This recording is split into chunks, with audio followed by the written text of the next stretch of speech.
ஒரு மனிதர் சத்தத்தை என்ன திடீர்னு ஒரு சத்தம் கேட்குறாரு, அல்லாஹு மிஸ்கு ஹதியகத்த ஃபுலான், இந்த நபருடைய தோட்டத்துக்கு நீ நீர் புகட்டுவாயாக என்ற ஒரு சவுண்டு என்ன செய்யுது அவருடைய காதில் கேட்குது.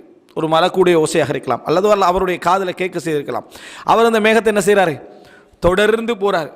தொடர்ந்து போன ஒரு விவசாயி, அந்த விவசாயம் செஞ்சுட்டு இருக்கிறாரு.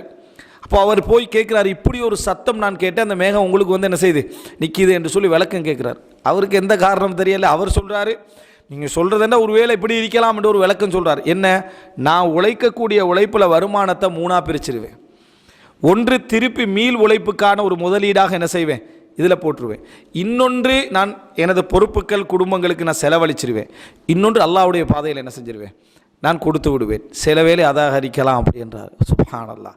நினைத்து பாருங்கள், ஒவ்வொரு மனிதனுடைய நல்ல அல்லாஹ் நேசிக்கக்கூடிய மனிதர்களுடைய சிந்தனையில் இறைவனது அருள் என்ன செய்கிறது இருந்து கொண்டிருக்கிற. ஒவ்வொரு சின்னது அசைவிலும் அல்லாஹ்வுடைய அருள் இருக்கிறது, பராமரிப்பு இருக்கிறதுக்கான ஆதாரம்.